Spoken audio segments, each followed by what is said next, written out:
At 8:30 on a Tuesday morning, I was making out with my boss's former stepmother in a dark green Porsche. To be fair, I did not know she was my boss's former stepmother. She did not know my boss was her former stepson.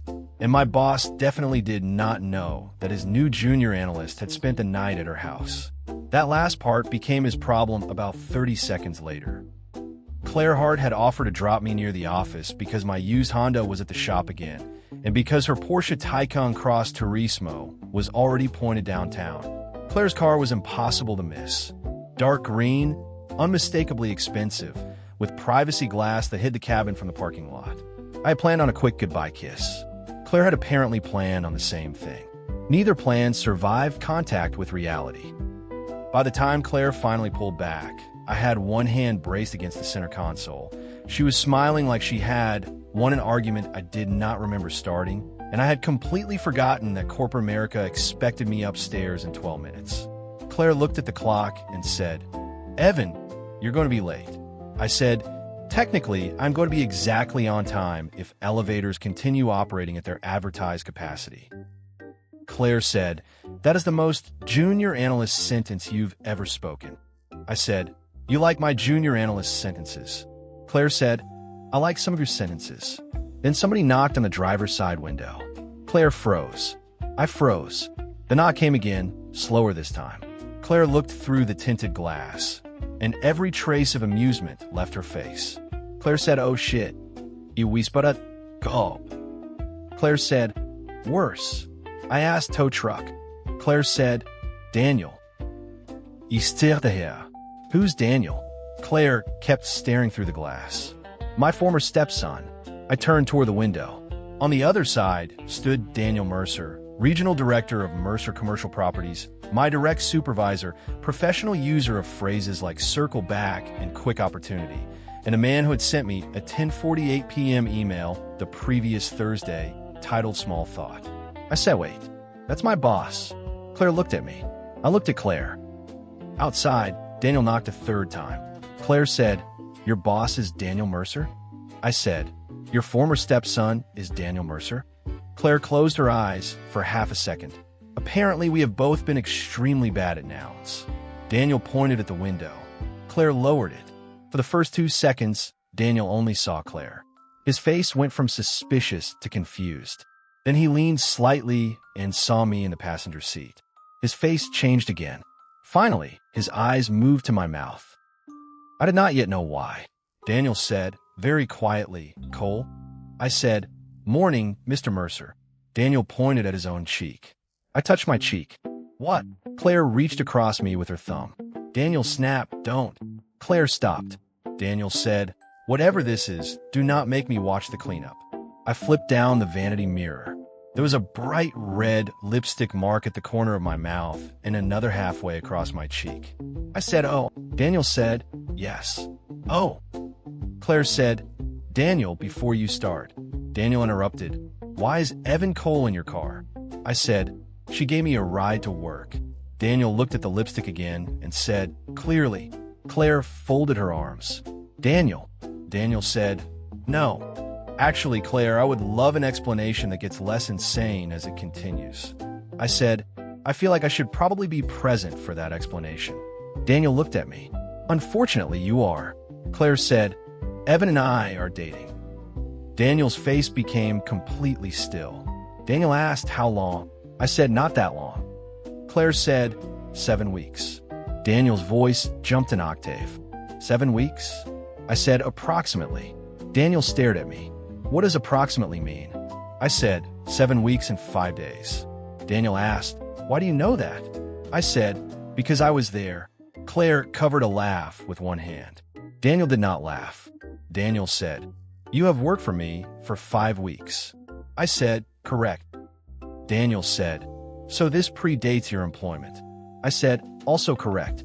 Daniel turned to Claire. "You knew he worked in our company?" Claire said, "I knew he worked in commercial real estate. He never said Mercer." I turned to Daniel.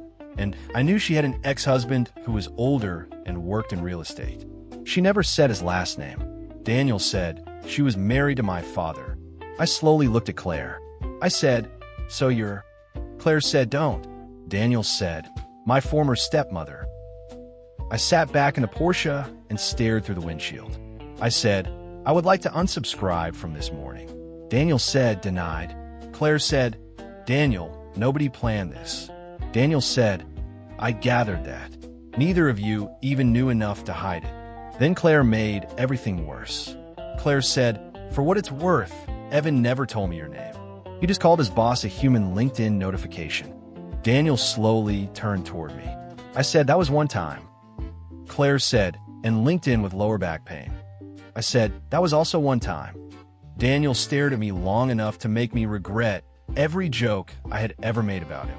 Then Daniel said, "My office."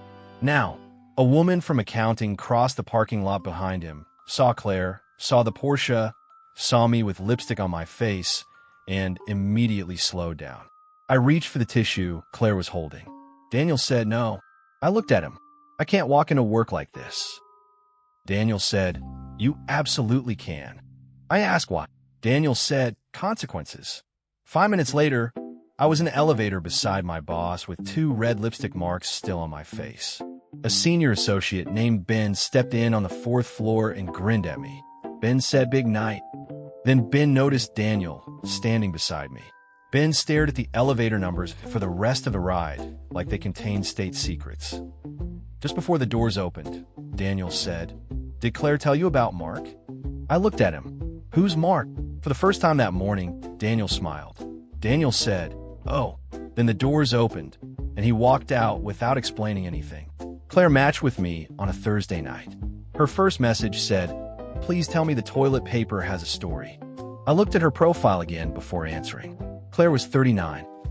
She had dark hair, the kind of confidence that made every photo look unposed, and one picture of herself wearing thick gardening gloves while holding a furious raccoon at arm's length beside an overturned trash can. I wrote back, "Please tell me the raccoon survived." Claire answered, "The raccoon survived. My trash can did not." I wrote, "Then we're both victims of bulk purchasing."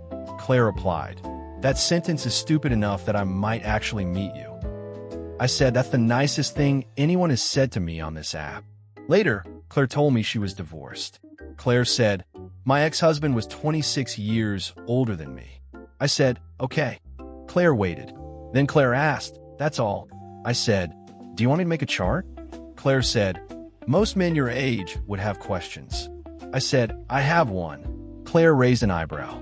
I asked, "Were you happy?" Claire looked down at her drink. After a moment, Claire said, "For a while." I said, "Then I guess it wasn't completely stupid." Claire looked at me differently after that. At the time, I did not understand why. Our second date was at a taco truck I could actually afford. I told Claire I could not compete with the restaurant she had picked the first time, but I could guarantee better salsa. Claire said, "That's the first financially responsible thing you've said to me." On our third date, Claire showed me a commercial lobby her studio was redesigning. I expected a 10-minute tour. I ended up asking how she priced revisions, what happened when clients changed direction halfway through a project, and how she kept a beautiful idea inside an ugly budget. Claire finally asked, "Are you actually interested in this?" I said, "You run a business. Why wouldn't I be?" Claire stared at me for a second, then said, "No reason." After that, 7 weeks went fast. A shirt stayed at her house. A phone charger stayed at mine.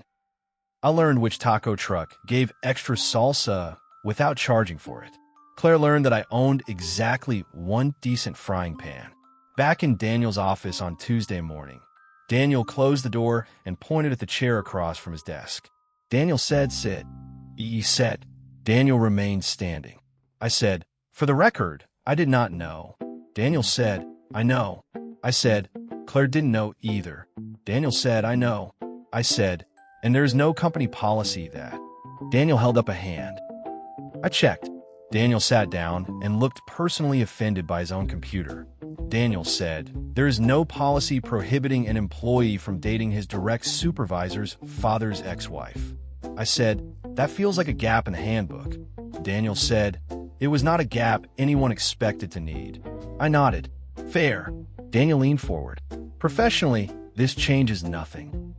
You will not be punished, reassigned, reviewed differently, denied opportunities, or treated differently because of who you were dating. I said, thank you. Daniel said, do not thank me. That is the minimum professional standard. I nodded again. Then Daniel said, privately, I strongly recommend you reconsider. I asked, is that professional advice? Daniel said, no. I said then. Daniel pointed at me. Don't finish that sentence. I closed my mouth. Daniel leaned back. And wipe your face before the client meeting. I said, so now I can? Daniel said, the consequences have been observed. I left his office and made it 6 steps before Ben from the elevator rolled his chair into the aisle. Ben asked, are you dating Daniel's mom? I stopped walking. 3 other people looked up. I said too loudly, she is not his mom. The entire nearby row went silent. From inside his office, Daniel shouted, Evan. I closed my eyes. Ben whispered, so stepmom. I said, ex-stepmom. A woman from leasing said, oh my God. Daniel shouted, Evan. By lunch, the phrase ex-stepmom had moved through the office faster than any market report I had ever prepared. Claire was less amused than I expected. When I called her from a sidewalk outside a sandwich shop, Claire said, you're whispering. I said, I'm at work. Claire said, you're outside. I looked around. I could still be perceived. Claire went quiet. Then Claire said, Evan, are you embarrassed by me? I said no. I'm embarrassed by literally everything else. Claire said, that was funny, but it was not an answer. I stopped walking. I said, I'm not embarrassed by you. Daniel is my boss. I have been here 5 weeks. I still don't know which conference room is Denver and which one is Dallas. Claire said, that sounds like a naming problem. I said, Claire. Claire said, I know.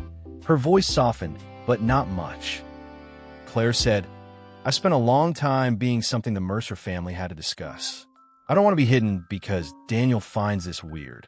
I said, I'm not hiding you. Claire said, then don't act like I'm an HR incident. I did not have a good answer for that, so I changed the subject. I asked, who is Mark? Claire was silent for 2 full seconds. Then Claire said, Daniel brought up Mark? I said, he brought up Mark, and then smiled like a Disney villain. Claire sighed. Claire said, before we discuss Mark, I should probably tell you something else. I said, that sentence has never improved anyone's afternoon. Claire said, Richard already knows about you. I stopped on the sidewalk. I said, your ex-husband knows? Claire said, yes. I asked, since when? Claire said, 3 weeks. I almost dropped my sandwich. 3 weeks earlier, I had been in Claire's kitchen making scrambled eggs in a t-shirt and socks when the doorbell rang. Claire glanced toward the door and said, that'll be the envelope. I asked, what envelope? Claire said, a tax document got sent to Richard's place. He's dropping it off. I said, Richard is your ex-husband. Claire said, correct. I looked down at myself, and I am dressed like a man who has recently located eggs. Claire said, also correct. I asked, should I hide? Claire stared at me. You're 25, not 15. She opened the door. Richard Mercer stood outside wearing loafers, a navy quarter zip, and the relaxed expression of a man whose money had been earning money longer than I had been alive. He held a large envelope. Richard said, your accountant still has the old mailing address. Claire said, I know. Thank you. Then Richard looked past her and saw me. Richard said, Claire gestured toward me. Richard, this is Evan. Evan, Richard. I walked over and shook his hand. I said, nice to meet you. Richard looked at my bare feet, then at the skillet behind me. Richard asked Claire, client? Claire said no. Richard said, ah. Then Richard studied my face for another second. Richard said, wait. Toilet paper kid. I stared at him. I said, I'm sorry. Richard looked at Claire. Richard said, Daniel sent the new hire profiles to the family group. This is the Costco kid. Claire looked at me. Claire asked, your graduation photo made it into a Mercer family group chat? I said, apparently. Then Richard looked at Claire, looked at me, and understood the rest of the situation with annoying speed. Richard asked, are you two seeing each other? Claire said, yes. Richard nodded once. I waited for the wealthy, older ex-husband explosion. It never came. Richard asked Claire, "Are you happy?" Claire's expression softened. Claire said, "Yes." Richard looked at me. Richard said, "Then try not to be an idiot." I said, "That is currently my primary strategy." Richard smiled. "Daniel's going to hate this." Claire said, "Daniel doesn't know." Richard's smile widened. Richard said, "Even better." Back in the present, Daniel learned that story from me after lunch. His reaction was not subtle. Daniel said, "My father knew before I did?" I said, "Apparently." Daniel stood up behind his desk. Daniel said, 3 weeks? I said, "Approximately." Daniel glared at me. I said, "Sorry. Bad word choice." Daniel put both hands on his desk. Daniel said, "He knew you were dating Claire, recognized you from my new hire message, and said nothing to me?" I said, "He seemed to be enjoying himself." Daniel stared at the wall. Daniel said, "Of course he was." Then my phone buzzed. It was a text from Richard because apparently he had obtained my number from Claire. "Richard, birthday dinner Friday. You and Claire should come. Daniel will be there." A second text arrived. "Richard, wear lipstick." I showed Daniel. Daniel closed his eyes. Daniel said, "I hate everyone." Wednesday evening, 2 days before Richard's birthday dinner, I called my mother from my apartment. I told her I had a family dinner problem. Laura said, "You don't have a family dinner problem. You have a girlfriend problem." I said, "She's not the problem." Laura said, "Then you have a girlfriend's family problem." I said, "Technically it's her ex-family." Then Laura said, "Wait, your boss is Daniel Mercer?" I said, "Yes." Laura's voice rose. "Claire Hart is your boss's stepmother?"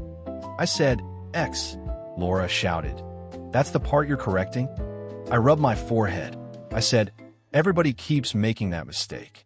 Laura said, "Because the mistake is not the important part." I said, "I know." Laura asked, "How old is Claire now?" I said, 39. Laura asked, "And you are still 25, correct?" I said, "Unless this week has aged me 14 years. Laura said, "Don't get cute." I said, "It's all I have left." Then Laura started laughing. Not a polite laugh. Not a supportive laugh. My own mother laughed at me until she had to put the phone down.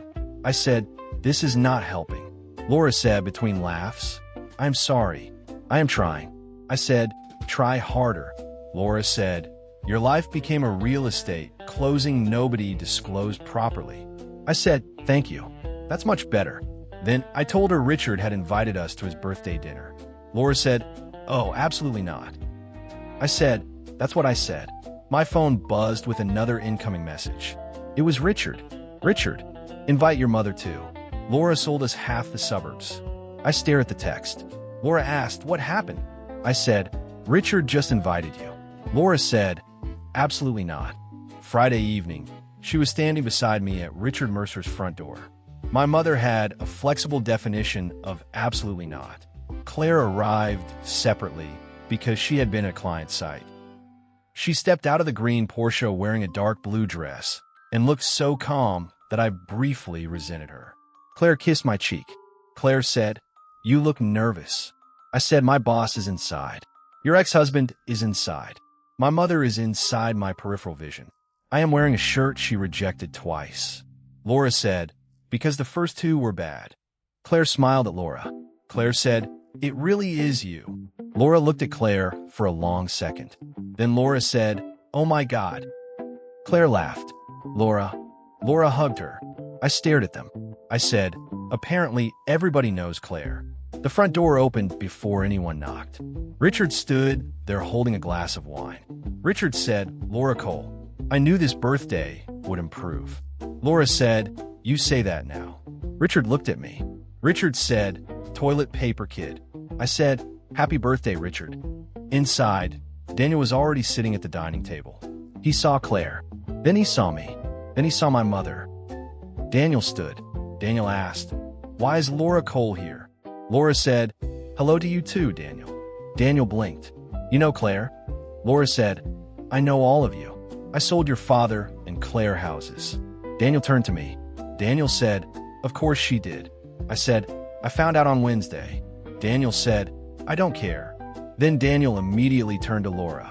Daniel said, Since you're here, perhaps you can explain to Evan why this is a terrible idea. Laura took off her coat. Laura said, I just got through the door. Daniel said, you have context. Laura said, I have a coat. Let me put it somewhere.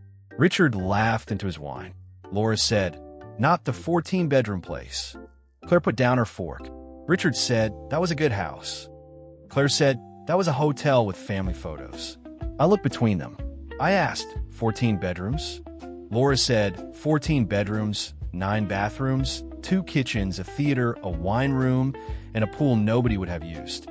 Richard said, we would have used the pool. Claire said, you didn't swim. Richard said, I could have started. Laura pointed at Richard. You threw the floor plan in the pool. I stared at him. Richard said, it was laminated. I said, why does that make it better?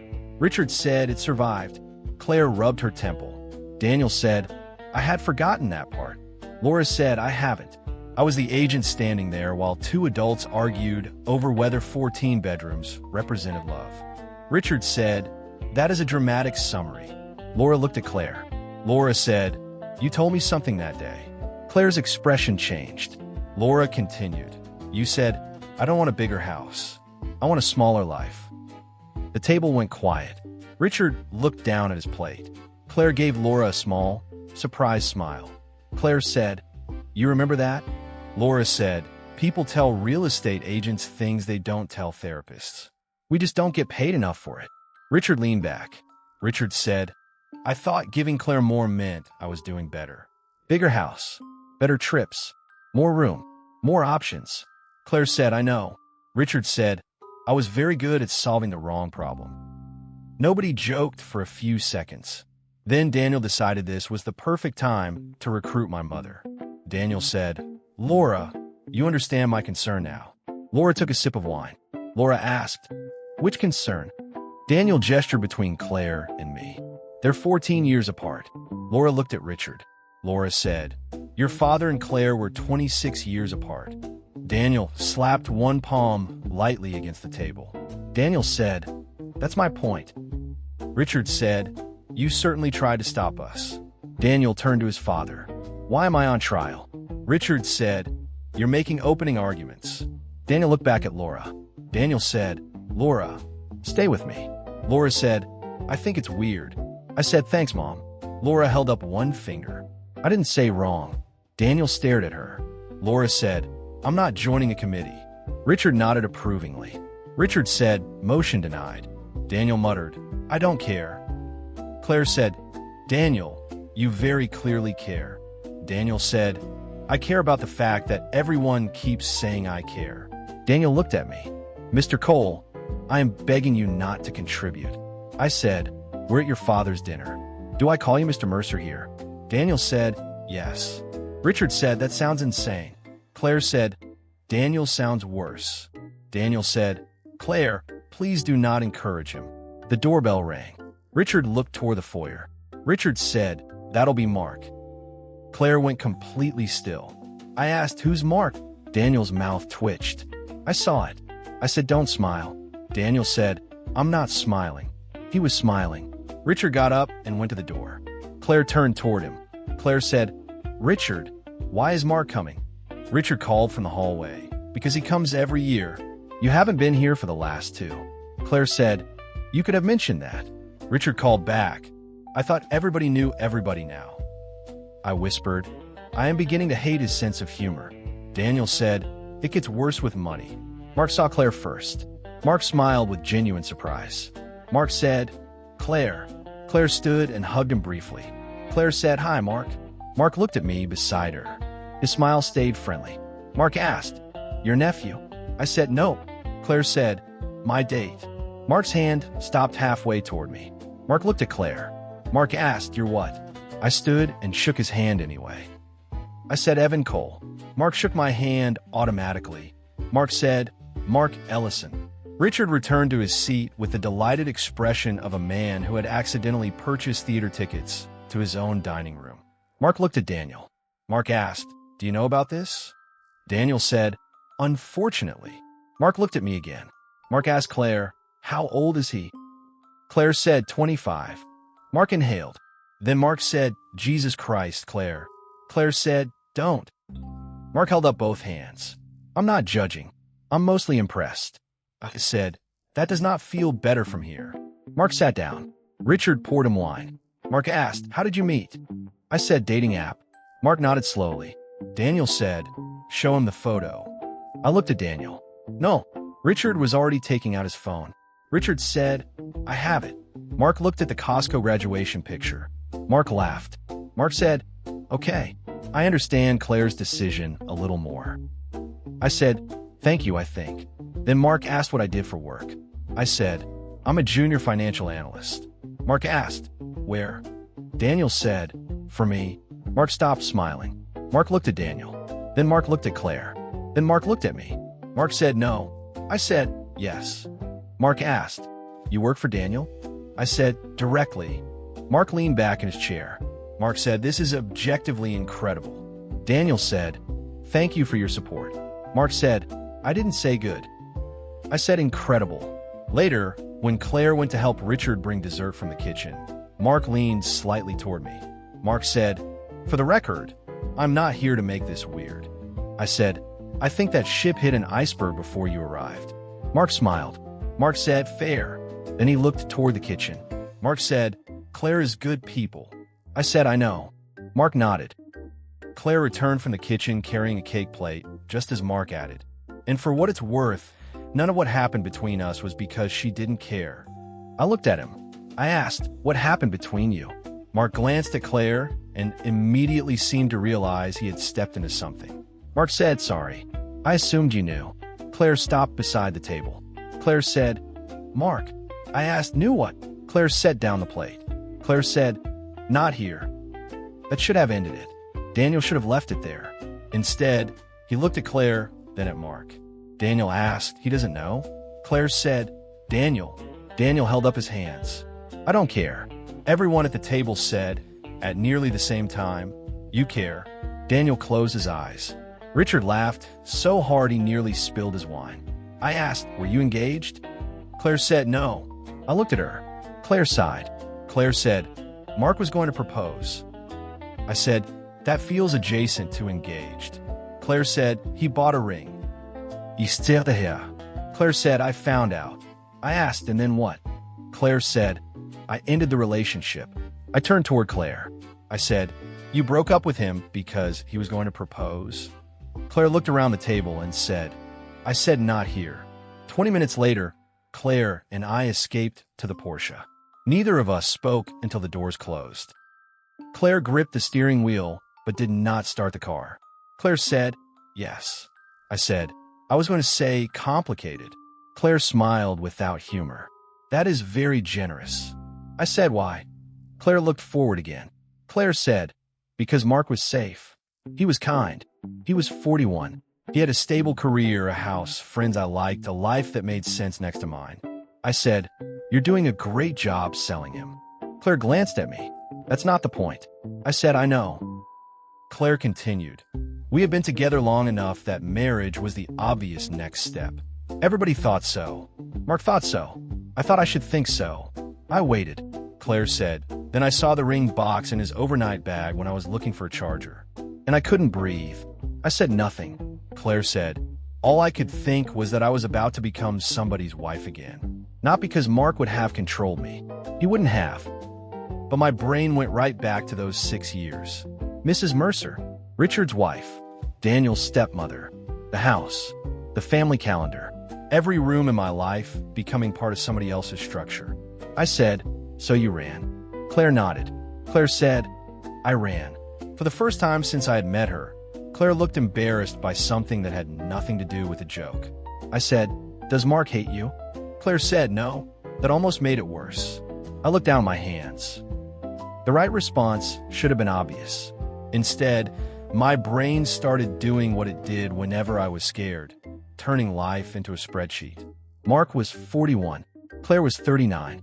Mark owned a home. I rented a one-bedroom apartment whose bathroom door hit the toilet. Mark was established in his career.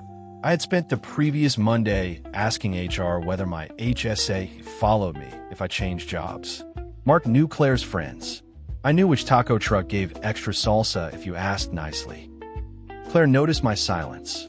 Claire asked, "What are you thinking?" I said, "Nothing useful." Claire asked, "Try me." I took a breath. I said, "Do you think you're too old for me?" Claire's eyes narrowed. Claire asked, "Do you?" I said, "No." Claire said, "Then what's the problem?" I stared at the dashboard. Then I said the thing I had been trying not to think all night. I said, "I think I might be too young for you." Claire went very still. I immediately knew I had hurt her. Claire said, "Interesting." I said, "That's not what I meant." Claire said, "You literally just said it." I said, "I mean, maybe Mark is closer to what you actually need." Claire looked at me like I had started speaking another language. Claire asked what I need. I said, "You're established. You know what you want. You have a house, a business, a whole life. Mark is in the same place." Claire said, "And therefore?" I said, "Therefore, maybe I'm a fun 7-week mistake." Claire laughed once, sharply. Claire said, "Evan, I can handle you being 25. I looked at her. Claire continued, "I cannot handle you letting everybody else decide what 25 means." I said, "I'm not letting everybody else decide." Claire asked, "Really?" "Because Daniel thinks the age difference is dangerous. Your mother thinks it's weird. Mark looks appropriate on paper. Your office thinks we're a punchline. And now, suddenly, you're giving me a compatibility report." I said, "I'm trying to be realistic." Claire said, "No, you're trying to make sure you can blame realism if this ends." That shut me up. Claire started the car. I said, "Claire." Claire said, "I think you should go home tonight." I said, "Are we breaking up?" Claire looked at me for a long moment. Then Claire said, "I think we're pausing until you can tell the difference between what you want and what everybody thinks you should want." I got out of the Porsche with my suit jacket over one arm and a strong feeling that I had just failed an exam nobody had told me I was taking. Daniel noticed by Wednesday. He stopped beside my desk at 4:30 while I was rebuilding a model that did not need rebuilding. Daniel said, "You changed the assumptions tab." I said, "I cleaned it up." Daniel said, "It was already clean." I said, "Now it's cleaner." Daniel looked at me. Then Daniel asked, "Are you and Claire still seeing each other?" I looked around the office. I said, "Is this a work question?" Daniel said, "No." I said, "Then I don't think you want the answer." Daniel said, "That has never stopped anyone in this family." I stared at my screen. I said, "We're taking a break." Daniel exhaled through his nose. Then Daniel said, "Probably for the best." That irritated me more than it should have. I turned to my chair. I asked, "Did Claire tell you that?" Daniel frowned. "Tell me what?" I said, "That it was for the best." Daniel said, "No." I asked, "Then why are you speaking for her?" Daniel's expression hardened. Daniel said, "I am not speaking for her." I stood up. I kept my voice low because this was still my workplace and I was still not completely insane. I said, "You have spent a week telling me this is a bad idea, and now, the second we pause, you decide that's probably for the best." Daniel said, "Because you are 25? I said, "I am aware." Daniel said, "You don't know what you want 5 years from now." I said, "Neither did she when she married your father." Silence. It was immediate and total. I knew I had gone too far before Daniel even reacted. I said, "I'm sorry." Daniel did not raise his voice. Daniel said, "Exactly." I stopped. Daniel looked toward the glass wall of his office. Then he said, "Come inside."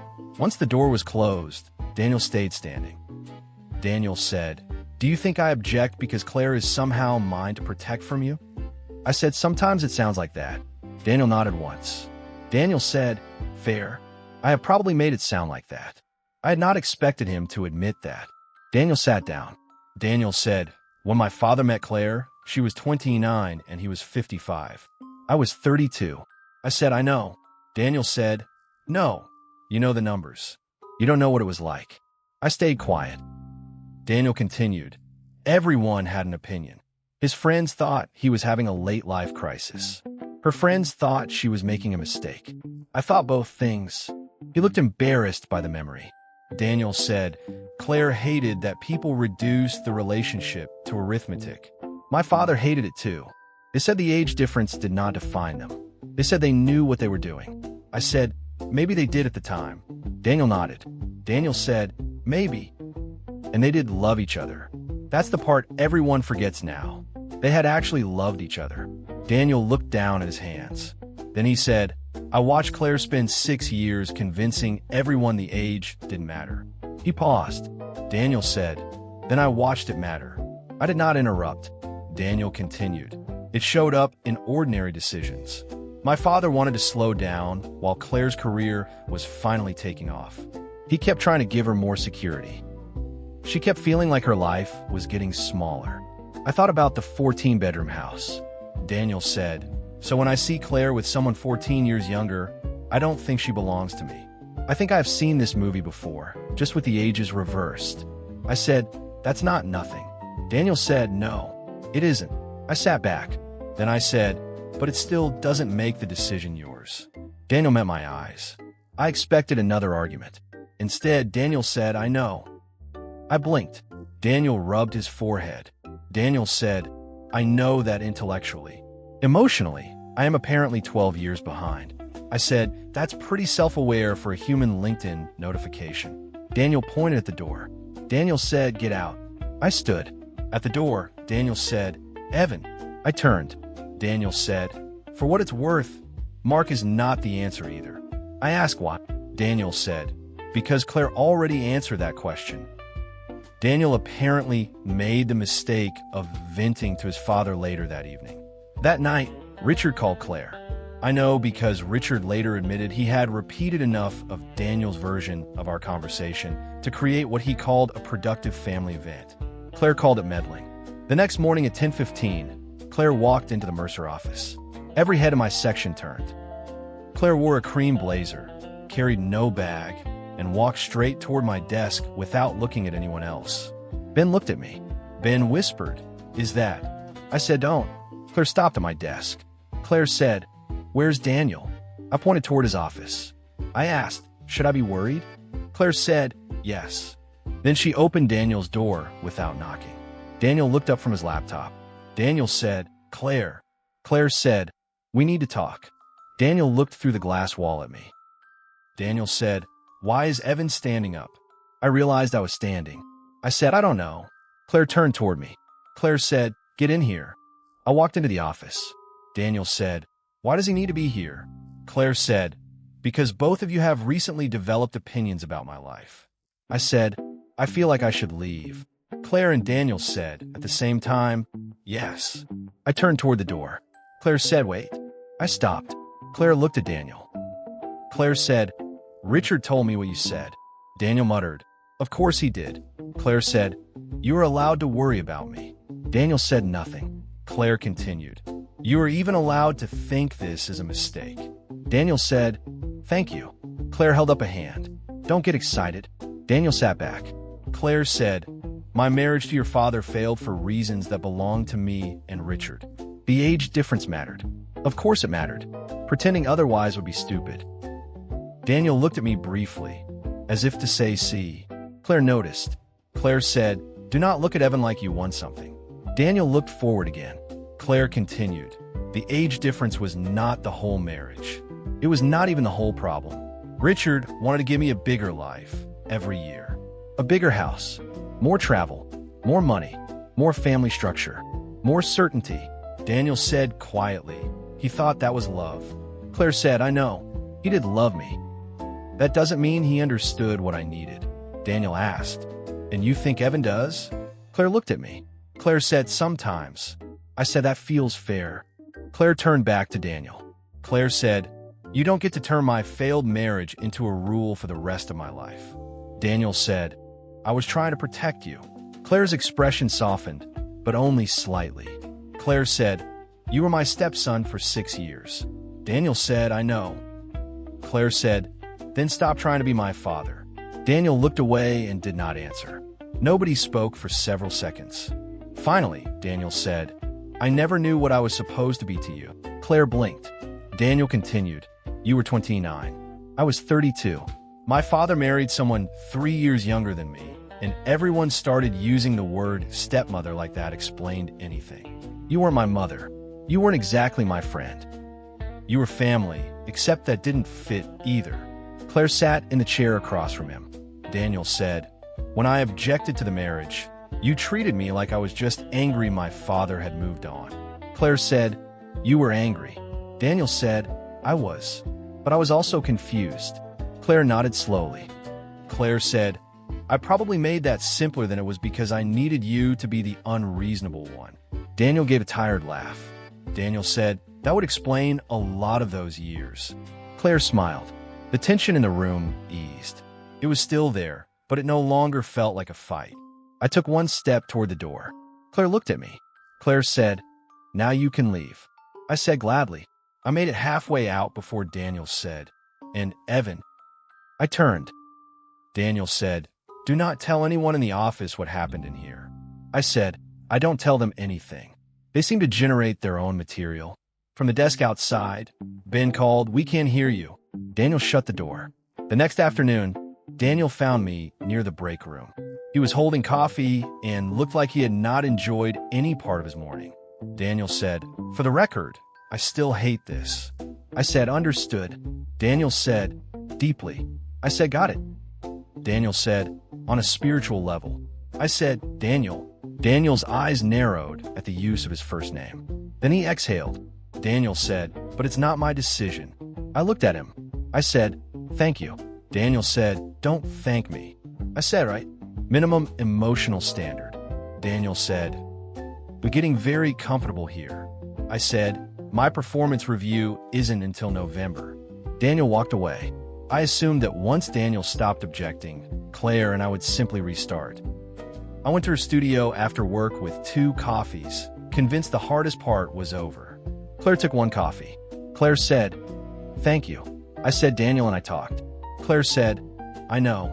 I said, he said it's not his decision. Claire nodded. Good. I waited.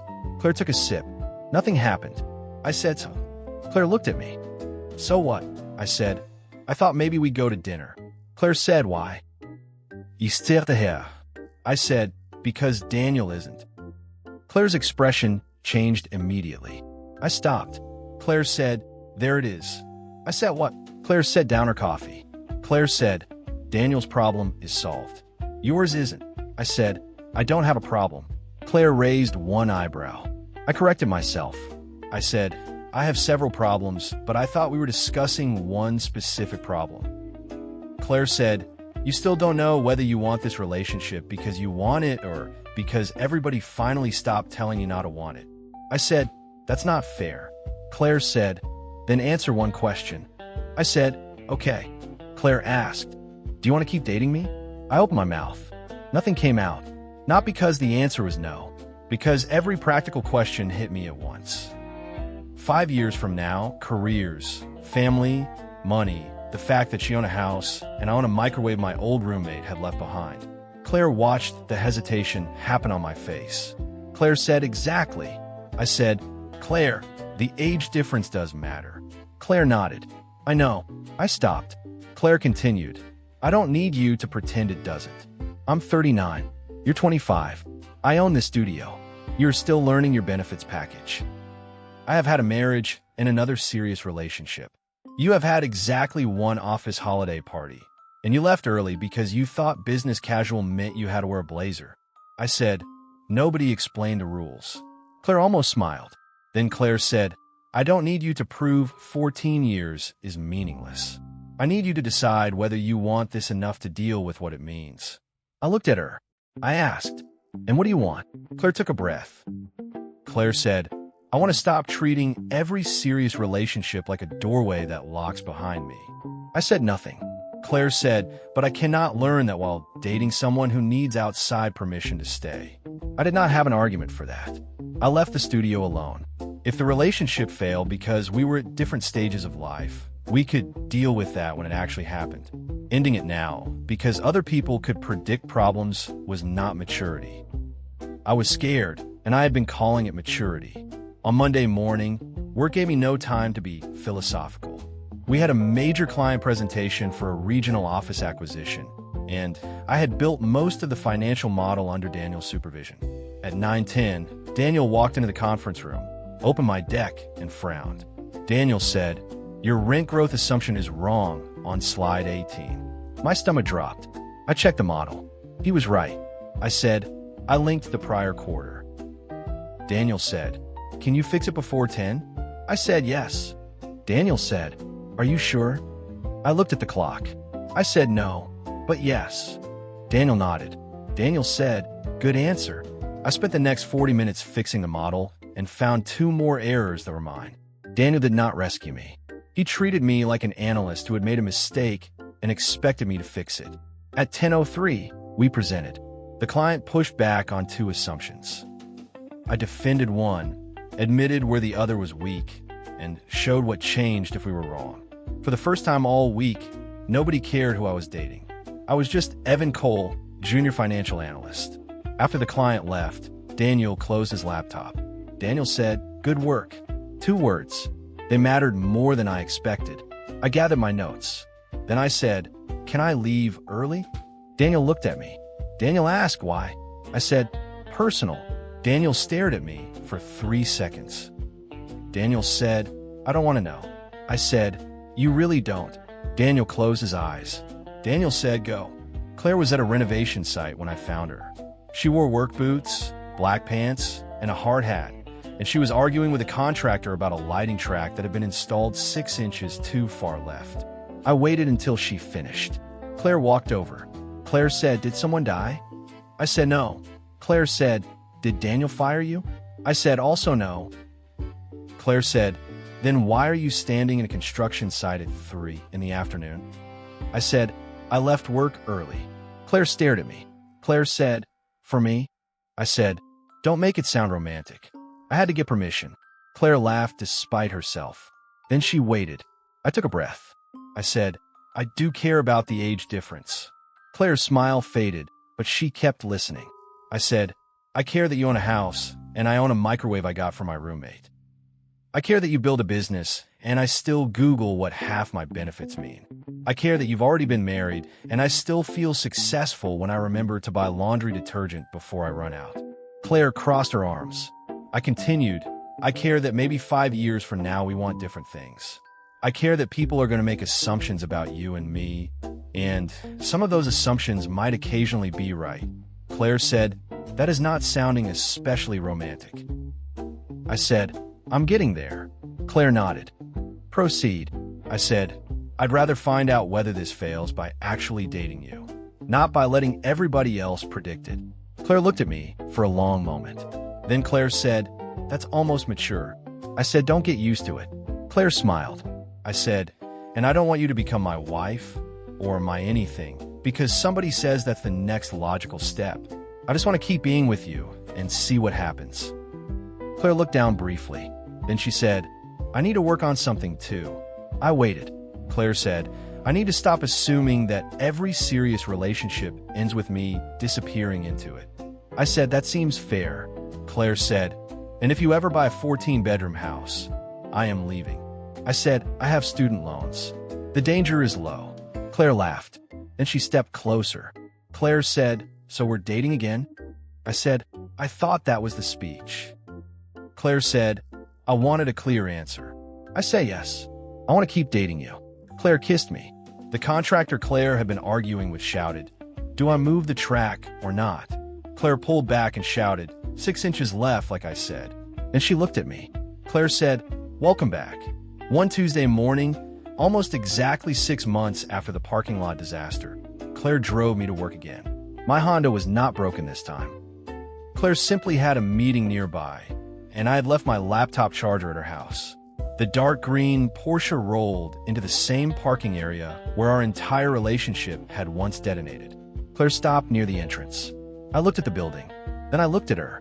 I said, this feels familiar. Claire said, try to keep the lipstick off your face. I said, that sounds like a challenge. Claire said, it was a warning.